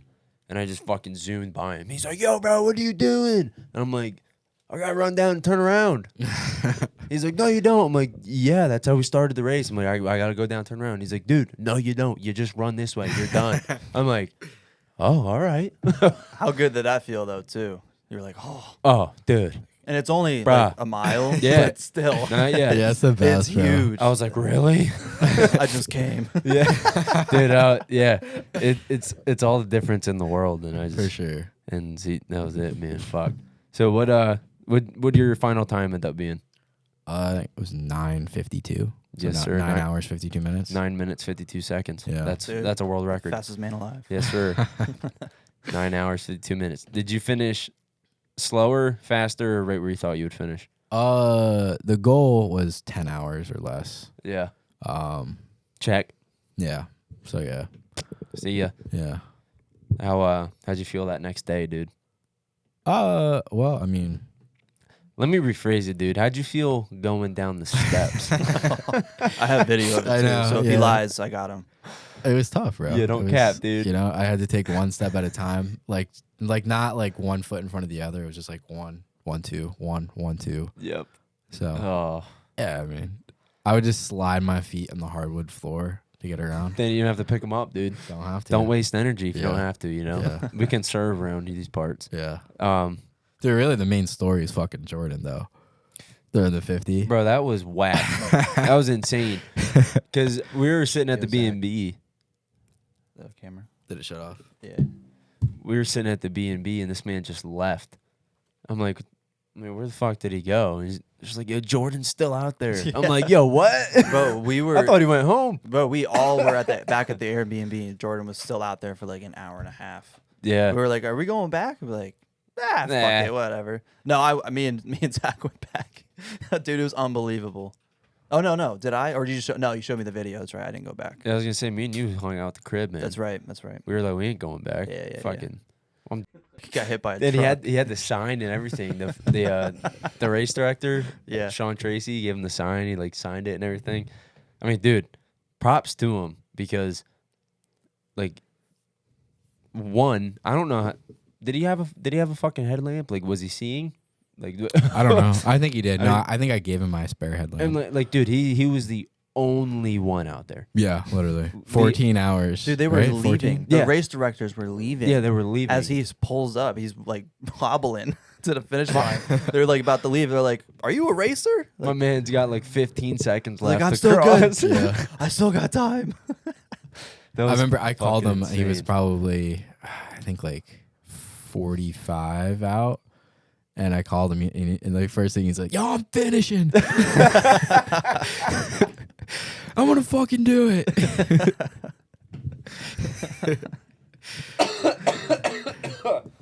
Oh my god. Yo, I'm fucking finishing, dude. Dude, there's nothing wrong with the DFL title. Dead That fucking last. Yeah, I mean it's a good title, bro. And I called him at like mile 35, and I was like, "Yo, you think you're gonna finish?" He's like, I don't know, bro." dog. He's like, "He's gonna be close," Dude, and I was like, "Nah, bro, you're fucking doing it." And And he did, man. He did. you got He that did it. dog in him. Yeah. Yeah, good for him, man. I'm Good sure shit. he learned a lot from that. Oh yeah. Yeah, that kid's been through fucking hell like 3 times in the past 2 months. Like you have no idea. Like this event that we did, oh my gosh, bro. Literally down to the wire, man, just Yeah. fighting for his So life. there's like a process that we put there's like a process that we put people through at this event, and I'm not gonna go in depth and explain it because people will think I'm nuts. But he took the longest in this process, and he threw up 4 times. Ew. Literally just punching a fucking bag or like someone with like a bodysuit on, Yeah. just punching them for like fucking like, I don't know, 2-3 hours, some shit like that. I don't know. And he threw up like 4 fucking times. It's like it's like Tony Ferguson with Goggins, man. Yeah. And how we They don't know me. Dude, one of the things that I really like about, obviously, like when you go out and do these races, Ironman's 50s, 100s, like having the support of your family and everything is great. Like being able to see your family and have them come to support you. But Yeah. one of the biggest things, though, I think is having an event for all of them, like from like this family and this family to come together. Yeah. And they can all experience the event together and also grow closer. Like everyone, True. like when I was with your mom, like your family, like your family as well. Like Yeah. we all talk. We're talking about you. We're talking about life. Like it's Yeah. awesome to like not only be there to support you, but like be Right. there with everyone else, like with the family and all Yeah. that. So Yeah. that's one of the best things about these events, man. Definitely. It's such a cool feeling. For sure. All right, Drew, tell us about the 100-mile race. What do you want to know? You know, what was the preparation like? Where did it all start? Where did you get this big idea from? It kind of lingered in my head from the first 50 miler last year. Yeah. And like the first 50 miler, I procrastinated a long time signing up for it. Because it's like, once you sign, it doesn't really become real till you sign up for it. Then you're really committed. And like the longer I put it off, I was like, it's not real yet. It's just an idea. That's such a good point. And I just kept putting it off, and I'm looking for races. And obviously, the longer I put it off, the amount of races I could really sign up for started to dwindle down. Yeah. So I think I signed up in like the very beginning of June. I was just like looking on Ultra sign up, and I was like, all right, this is the one. December 2nd, the Devil Dog Ultra. Dude, sneaky hard. Those Sneaky. Did you do any dude. research on this race before you signed up for it? I mean, I just did the basic. I read like the basic like race overview that's on Ultra sign up. Yeah. And then I went on their website, and I looked at I just read it. It was like throughout the trails of Prince William Forest Park, and it even gave me the little elevation map, and like it just, dude, I don't know, it just didn't register. It didn't seem like a lot. Yeah. It was like there's over 10,000 feet of elevation gain throughout the course of the 100 miles. So I'm like, all right, over a course of 100 miles, I'm like, that's really not that much. Yeah. And well, boy, was I wrong. that shit was different. That was different, man. But honestly, I don't give a fuck, dude. It was great. But my training. So I didn't really start going into like a legit training block for this one until like first week of August, really. So that gave me like a solid 4 months, like 16 weeks to really get after it. It was really pretty much the same thing like I did last year. I ran 5-6 days a week. Towards the end, it was really more 6. Every day was fucking anywhere between 12 to 15 miles just as my daily run. Yeah. And then Saturdays were the long ones, depending on what my mileage had to be that week. I increased my mileage, obviously, no more than 10% of the total it was before, and I reached all the way up to, I wanted to peak at least a 90-mile week, and my peak week ended up being 92.5. So it ended up being all right. And I did that 3 weeks out. Yeah. One thing I can say, based on what I saw with your training, just from your Instagram stories and shit like that, your times went way down and your heart rate also went way down. Yeah. Which is crazy. Yeah. 'Cause you were running like 9-minute miles and your heart rate was like, I don't know, maybe 140, sometimes lower. Yeah. Which is hard to get to. Yeah. I mean, it like anything, it takes time. Oh, yeah. It takes time and consistency. So like when I first started, dude, I would have to run. I mean, when you first really figure out what an easy run is, especially when you do the zone 2, and you figure out your max aerobic heart rate, you do the 180 minus your age, whatever. I was like, yeah, an easy run. I'm like, easy to me feels like between anywhere from like an 8 to 8:30, and then. Yeah, obviously that wasn't it, because then my heart rate would be like 160 something. I'm like, fuck, well, I got to keep it below like 155. Yeah. I'm like, well, you just got to humble yourself, and you got to slow it down, man. If you want to get faster, you got to run slower. And I mean, and that was just from last year to this year, and it's like there's gonna be another, there's gonna be more progress to be had. The more I stick with it, but it's just consistency, man. I consistently had to put my ego aside, no matter how bad I wanted to fucking run faster, and knowing I could, because I did some faster runs here and there just because, and they really didn't feel taxing, but if I did that every single day, yeah, it would add up. But yeah, it was just really humbling myself and making sure I stayed below that point, because most people, especially when they're getting into running and they're doing, like I said, like the easy run zone 2, they'll take their easy runs too hard, and their hard runs they'll take too easy. So then they're constantly running in this gray area. Yeah. And they're essentially not making any progress. You're just doing the same thing over and over. Yeah, it's like going to the gym and lifting the same exact weight and not going up in weight or the reps. Yeah, you just go in and you do just the same workout every time. Don't change the weight. Everything just What's gonna happen? yeah. You're gonna stay the nothing. same. Exactly. And like I'll be the first to tell you, man, it's hard to run slow, like consistently. Mm-hmm. It sucks, dude. Because you want to just turn and fucking burn. Yeah. But you got to build that base, especially however big mileage wise the races that you're doing. And depending on your goal time and things like that, it's going to have to be bigger, you know? But yeah, it was easier but harder this year at the same time. Easier in terms of knowing what I was doing, harder in terms of the volume. Yeah. And more miles, more calories. Staying consistent. Yeah, the biggest thing that I made sure to do this year was I wanted to maintain as much size as I possibly could. Yeah. Because last year I just felt so fucking weak, and I feel like I dwindled the way to nothing. I think I was like 184. Yeah, I was 184 before I ran the 50 miler last year. My arms are way bigger than yours. Last year? Oh yeah, dude.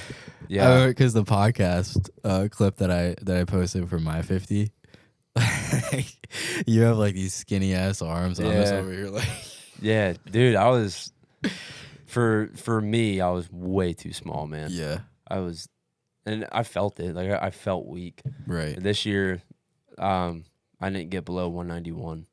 That was my lowest. Obviously, Until after the race. Before the race. Yeah, right. We'll get there. Yeah. Yeah, I felt, but you know, the biggest thing this year was I really felt strong like the whole time. I mean, yeah, I got tired and shit, but like everyone gets tired. But I did genuinely feel strong, and in the gym, I was still strong numbers wise in the gym too. Obviously, I lost a little bit of strength, but not nearly as much as I did last year. And like I was actually happy with where I was at. It took a lot of eating, dude. A lot of eating, a lot of liquid cows. A lot of shitting. Dude, we got it done. Like, yeah, a lot of shitting. You know me, a lot of shitting. But yeah, man, I started off in I started off pretty much at like 7-8 mile every day daily runs, and it worked. It almost essentially doubled. I worked up anywhere between 12 to 15. It's crazy because we were the kids that listened to David Goggins on Joe Rogan's podcast back in the day. I remember like going to like Florida back in the day when we were like, I don't know, 19 or something like that. Yeah. Like, yo, this man runs 7 miles every day, bro. That's his light day. Can you fucking imagine that? Same. And here we are. Yeah, dude. Yeah, it's it was a lot of time, dude. I mean, it takes a lot of time out of your day, especially when, you know, working full time too. Like, I would work a full shift, and if I was running 12 miles that day, then I got to throw another hour 45 on top of that. Yeah. And if it's a double training day, weights and running, it's almost another 3 hours I got to commit. You know what I mean? Just with training. I mean, it was a lot, dude, but I always found a way to get it done. If that meant sleeping a little less, whoop-de-doo. Healthy? Probably not. Do I give a fuck? Absolutely not. Worth it? Yes. It's a great motto. Every time, dude. Yeah. Every time. You only slept 5 hours. Don't care, dude. There's work to be done. So bring us to race day. Oh, man.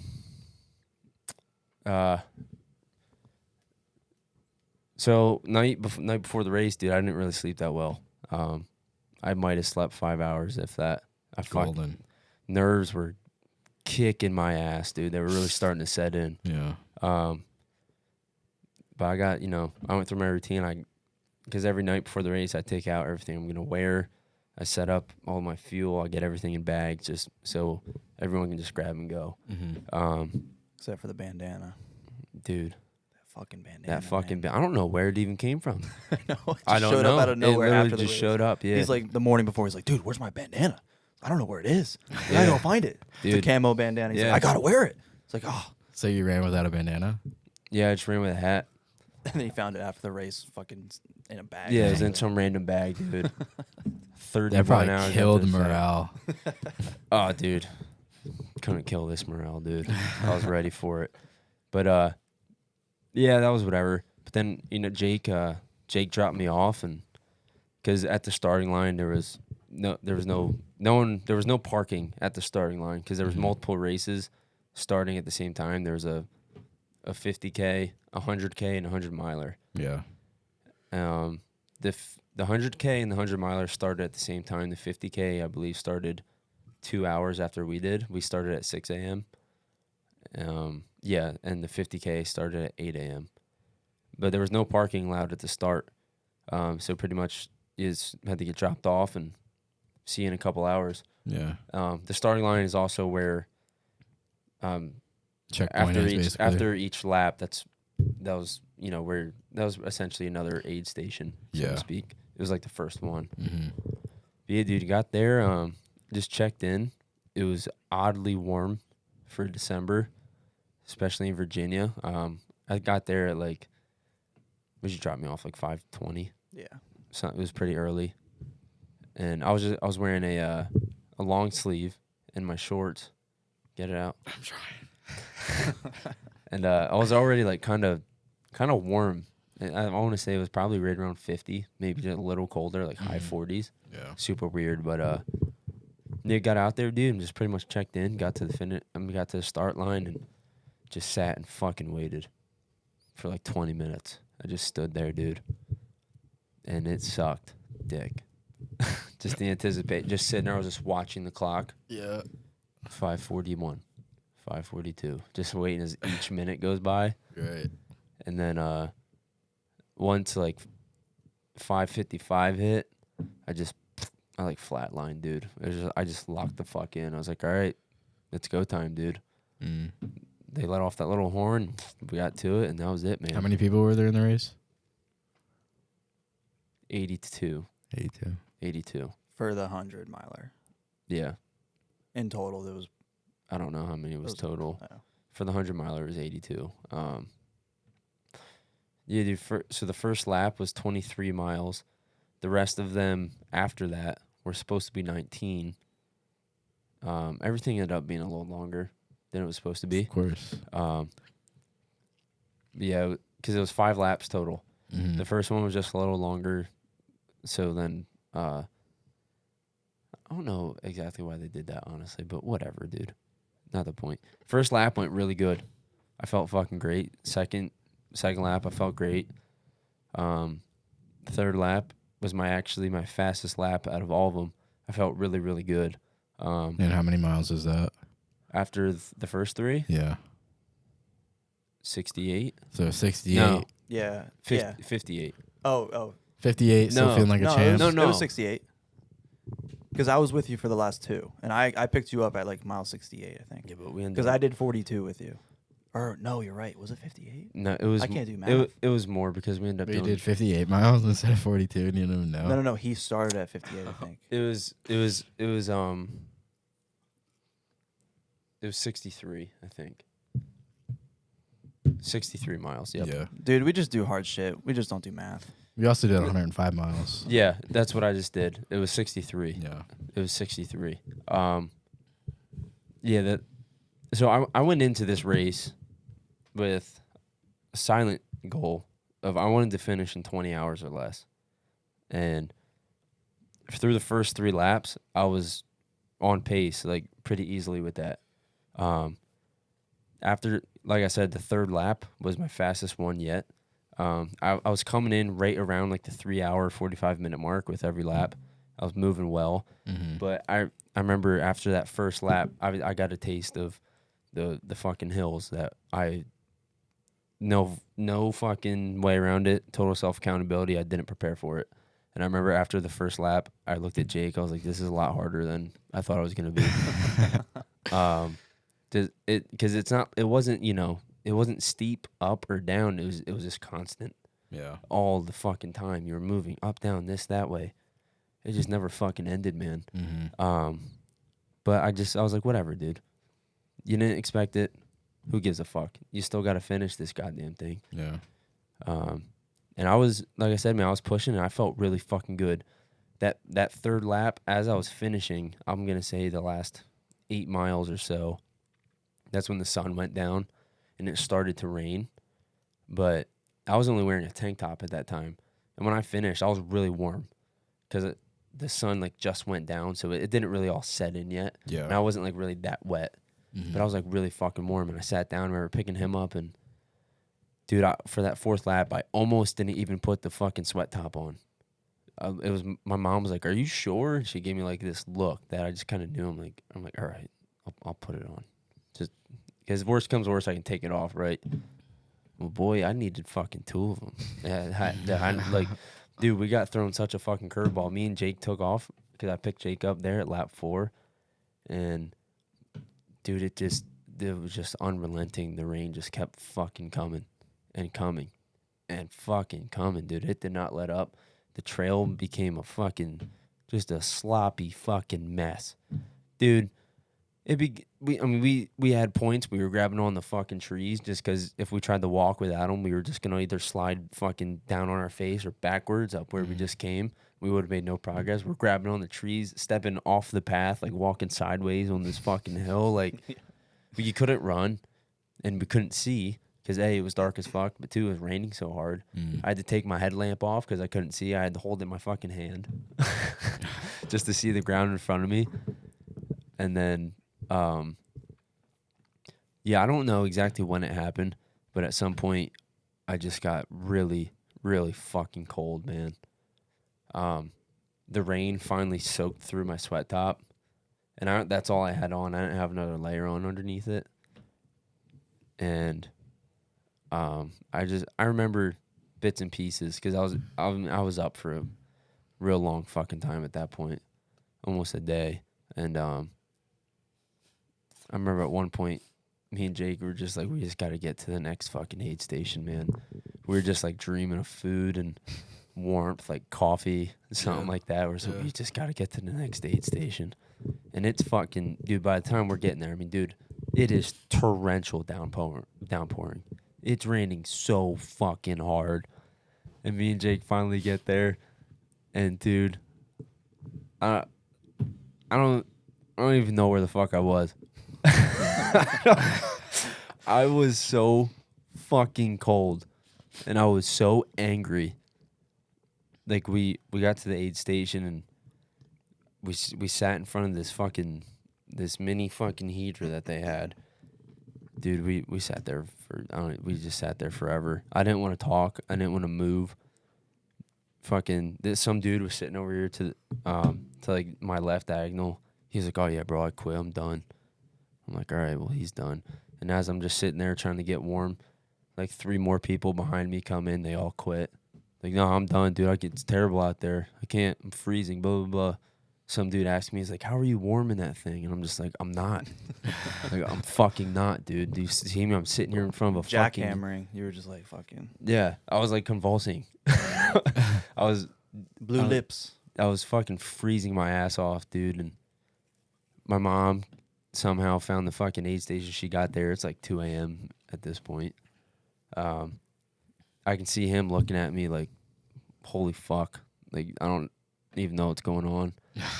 And then I don't even remember this lady's name, but God bless her fucking soul, whoever she is. And I will never forget her as long as I may live. Dude, this lady brought me back to life. I don't know why she was even doing what she was doing. I don't know if she saw something in me or whatever, but because I'm sitting there fucking trying to get warm, fucking shaking, can't even talk because my teeth are chattering. Like I can barely get shit out. And she's just coming up to me. She's like, "What do you want? What do you need?" Blah, blah. And I'm just like, I don't fucking know. I don't even fucking want anything. Like, I'm just so done. I'm this fucking close to just saying the words, "I quit." Because, dude, that's all I was thinking about the whole time. I'm sitting there fucking fighting for my life. And I'm just like, all you got to do is say the words. I'm like, just say the words and you're done, dude. You'll be home in 20 minutes. You'll be in your bed. You're going to have a warm shower. You'll finally get to go to sleep and you're done. Like, that's all you got to do, bro. You just got to say it. It's that easy. And I just wouldn't fucking let myself do it, dude. I'm like, don't you dare fucking say it. It was like the angel and the devil. Yeah. This dude, he's like, bro, just say it, man. All you got to do is say those 2 words. It's just 2 words.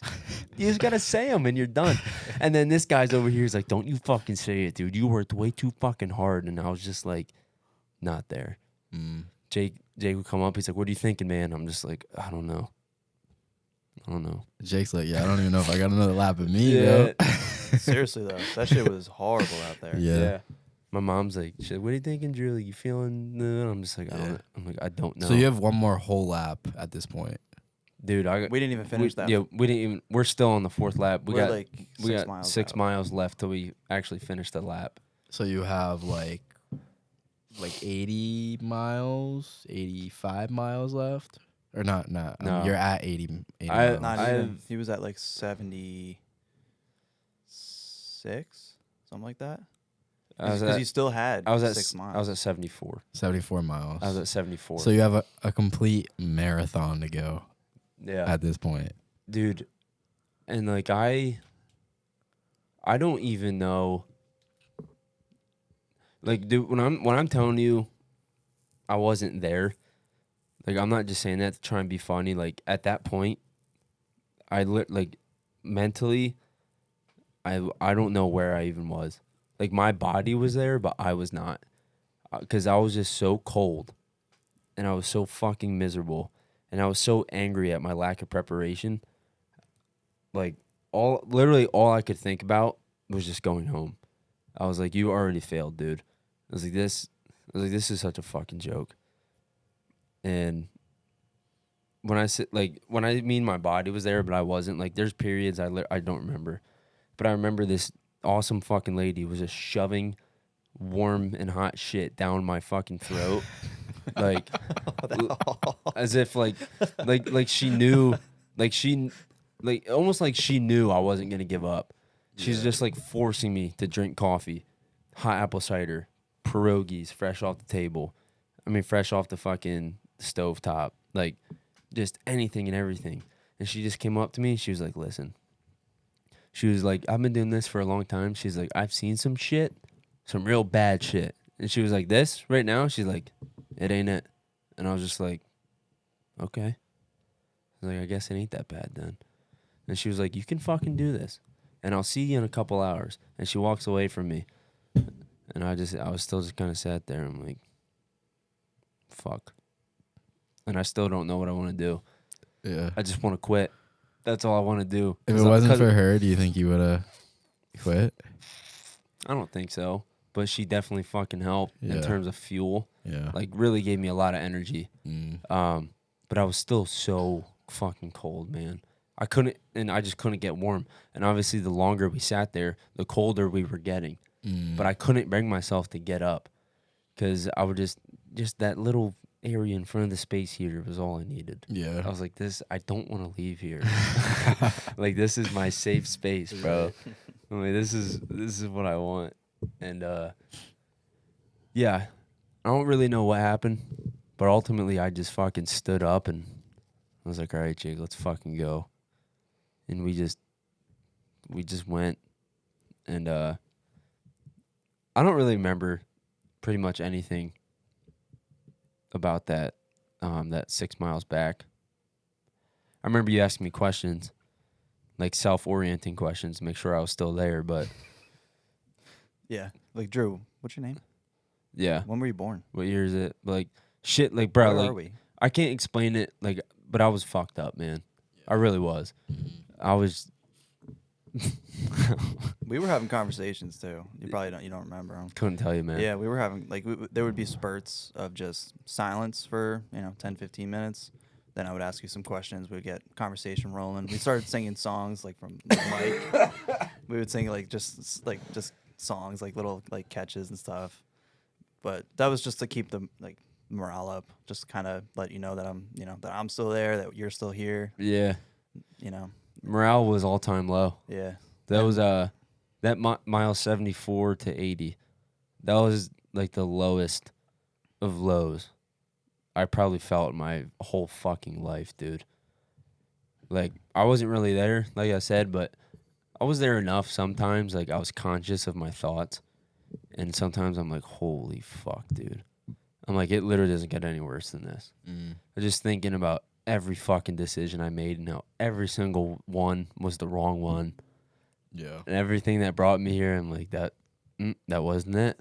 You shouldn't have did that. But I do remember, and I remember I told you this the other day, I do remember actually sitting there right before we left to go back and finished the I'm sorry, right when we were about to leave the aid station at mile 74. I do remember having the wherewithal inside of me enough. I was just sitting there, and right before we got up, and how I kept telling myself, I'm like, I just want to quit. Like, that's all I want to do. And I remember sitting there thinking, like, these thoughts that I'm having, I was like, they're normal. Everybody has them. But I was like, but what separates us is the willingness to act on them. That's what's going to fucking separate me from everyone else from fucking behind me that came in that quit. I'm like, that's the only difference between us. They're acting on their thoughts. I'm not going to. Yeah. So I just got up and I made a decision to just fucking go. Whether I finish or not on time, we'd find out. But I made a choice right there. We're going to at least fucking go for this thing. And that's what I did. But then we got back. I remember getting back to the start. We got one more lap left. And the race director, well, one of them, because there was like 4 of them. One of them comes up to me. He's like, how you feeling, man? And I just looked at him. I was like, I have had way better days. And he kind of laughs, but like he can tell I'm not being funny. Like I was just like, I'm like, dude, seriously. Yeah. Like, no, this is not good. And he was like, all right, man. He's like, listen. He's like, I hear you. He's like, but you already did 4 fucking laps. He puts his arm around me, walked in. He's like, you only got 1 fucking more. He's like, and you can hang out here for 2 fucking hours, take off for the 5th lap, and still finish on time. He's like, you go back in there, you get in that heating tent, you do whatever you need, take a fucking nap, eat food. He's like, but you already came this far. He's like, you already finished 4 fucking laps. Yeah. He's like, you're doing 1 more. And I was just like, yes, sir. And I went back, and I sat down, and, you know, my dad and Stacy, they're like ripping off my shoes, changing my socks for me. I can't like pick my fucking feet up on my own. They're like rubbing my legs, doing, what do you need, this, and that. And I just fucking, dude, I was so done. I threw a towel over my head, and I just put my head down, and I just fucking cried, dude. I was so fucking done with all of it. I was like, I don't want to fucking do this anymore. I was like, I don't want to take another step. I don't want to put another pair of socks on. I don't want to drink another bottle of water. I don't want to have anything to do with this anymore. I was just so done with all of it. And I don't know, it was probably a mixture of obviously the physical and mental and emotional exhaustion, because it's been over 24 hours at this point that I've been awake and running. Yeah. But dude, I was just so done with everything. And just everyone's asking me, what do you need, this and that, how's this, how's that? And like, I'm just like, just shut the fuck up for a minute. Like, yo, I'm just done, bro. Like, leave me alone. I need to regroup, man. I'm just so fucking done. And I went into that heating tent, and I just sat there, dude. And I just stared. I think I stared at the same fucking chair leg for like an hour. I just fucking gone. Crazy. Just trying to get back into it, man. Ate a Pop-Tart or 2. Drank some water. And that was it. And like, I teetered on that thought of it, like, it's just 1 more lap. But I'm like, it's 1 more lap, dude. Like, a whole nother lap in those same fucking conditions. Yeah. I'm like, you kidding me, bro? I gotta do another one? Like, the thought, like, it just couldn't register. Like, bro, that's all you have left. It's like, dude, I got another one, bro. Like, I gotta do a whole nother lap. Like, the thought of even just walking down that fucking hill again. I mean, Jacob will tell you. Ugh. Dude, like I said, it was the lowest fucking low, dude, I ever had. After we left for the 5th lap? Is that what you're talking about? Like, right in that buffer, like, right before we started the 5th. Oh, yeah. I would, dude, just fucking, like, at that point in the race, everything that could have went wrong. Like, in hindsight, it couldn't have really gotten any worse. It really couldn't have. Yeah. But it seemed like it's just a run, right? It's just a race, but you go through so many different fucking emotions. Like, running's a really, like, emotional experience for me. Mm-hmm. It always has been. And I just, like I said, man, I just started crying, bro. I don't even really know why. Yeah. But I was just like, yo, man. Yo, I'm done, man. I'm just so done, bro. But I made the fucking ultimate choice. I was like, if I don't get up and do this right now, I'm never gonna do it. So we got up, man, and fucking still pouring. Cold as fuck. Dark. Pops fucking got us some sweatpants, sweatshirts, man. We threw a trash bag on, dude. Fuck yeah, dude. Keep the insulation and the water off, and we got like 5 miles in. Not even. It was 2 miles in. And stopped raining. Sun starts coming out. Ditch the sweatpants. I kept Sweatpants stayed on. I kept the sweatpants on, so I didn't have anything on underneath. Yeah. But we took the trash bags off, the sweatshirts. Trash bag, threw it, sweatshirt, wrapped around the waist, beanie and fucking gloves, packed them. I don't know what happened, but I will say that sun makes a huge fucking difference. Oh, yeah. The darkness fucks with you, man. It fucked with me big Oh, time. yeah. I mean, I was a whole different person in those 2 laps, bro. Mhm. I mean, the demons came out in the dark, dude. Big They time. do? Big They do, time. bro. Yeah, but like imagine whatever you feel in the dark, right? Whatever demons come out, but then run, not stay awake, run for 24 hours. And everything, the mental, physical exhaustion, it's like everything's amplified by 10, dude. Yeah. Like you fucking, dude, I could have heard I could have heard someone throw a tic tac off a tree, bro. I was just like I heard every demon. I heard them. Yeah. They were loud and fucking clear, dude. Yeah. And that was like fighting them. That was the toughest fucking battle of the night.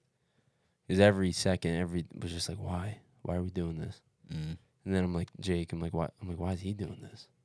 I'm like, why the fuck are we out here? Like, what's the reason? Yeah. And especially like we weren't really seeing anybody either. when we were Nah, out it was there. far and in between. Yeah. Yeah, there wasn't many people out there. Mm-mm. And then I remember at one point my dad told me almost like half the people quit. Ended up being 45% of the field dropped. And he's like, are you thinking about it? And I'm like, well, I want to. I was like, I definitely want to. And I know my body wants to. And I was like, but I can't listen to either of them. Mm. And I was just like, I got to go to work. And that's all I did. Crazy, bro. And I just got to go to work, man. And ultimately, I ended up feeling a lot better.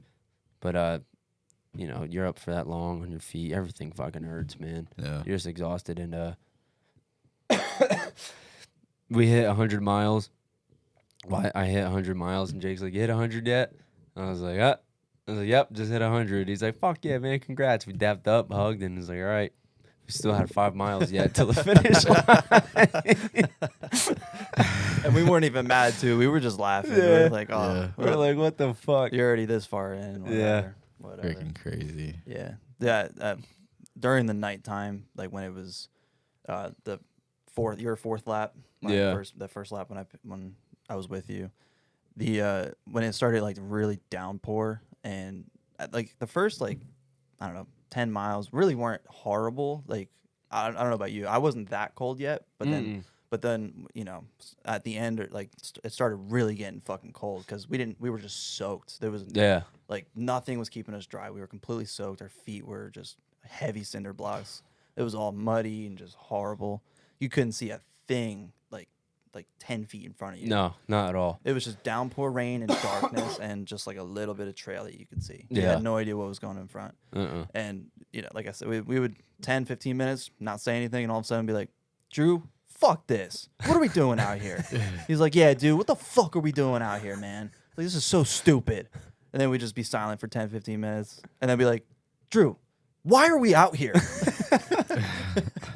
Give me a fucking answer. He's like, I don't know. Just fucking yelling. Why are we still doing it? I don't know. But yeah, even for me, that shit was hard. That was really hard. That was harder than the 50K we did. For me. Shit. Yeah, for me. Yeah, bro. It's one of those things.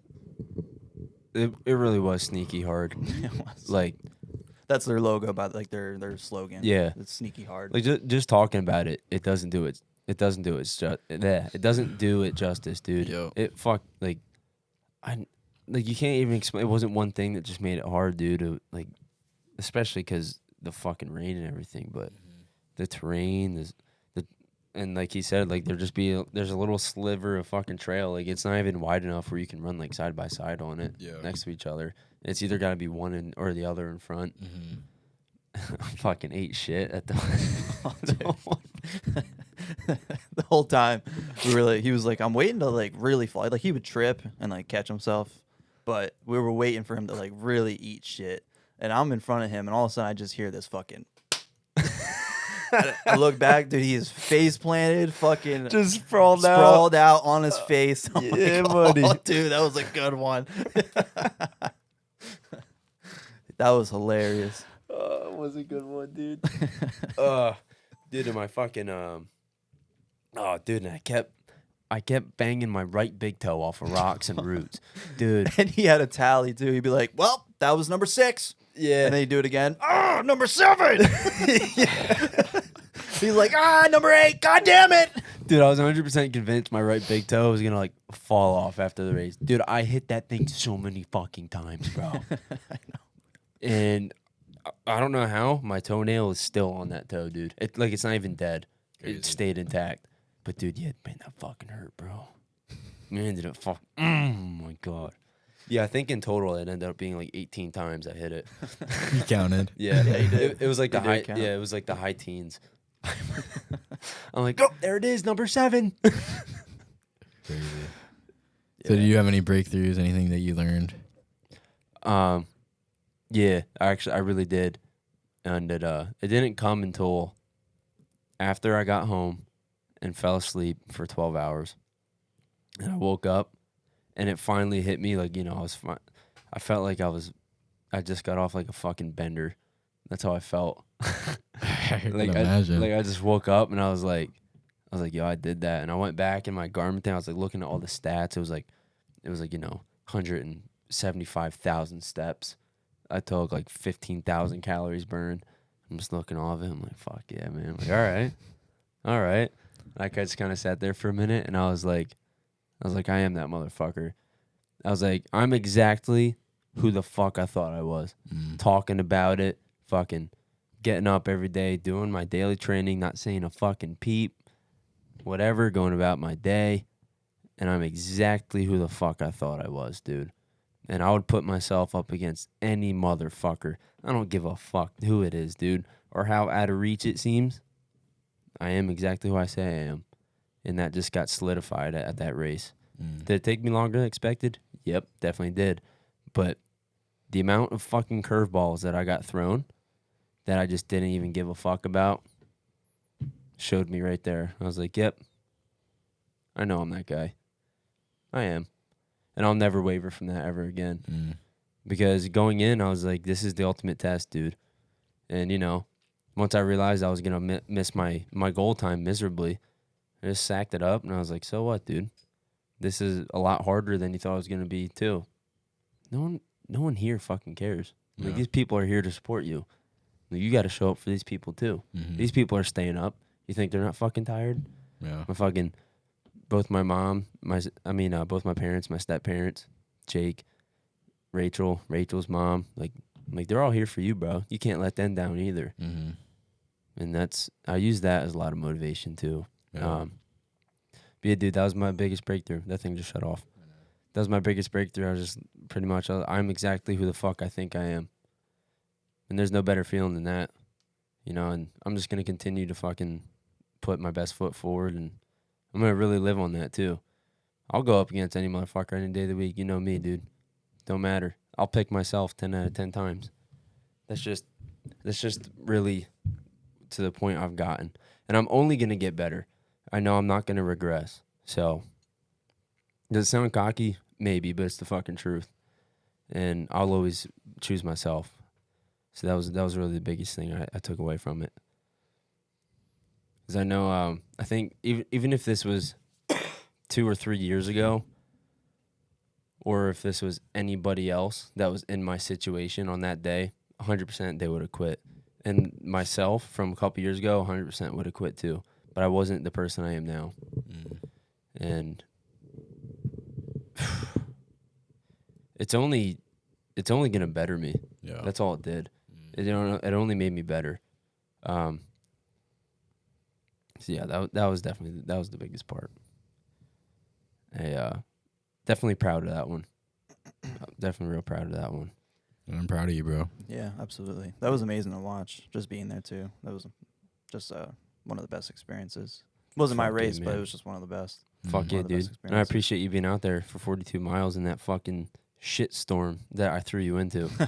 Dude, have it known, me and Jake, when we run together, we only set PRs now because that's what we do, apparently. Yeah. But I also want to put out there on record, 42 miles in the shitty conditions, not one time did he fucking complain.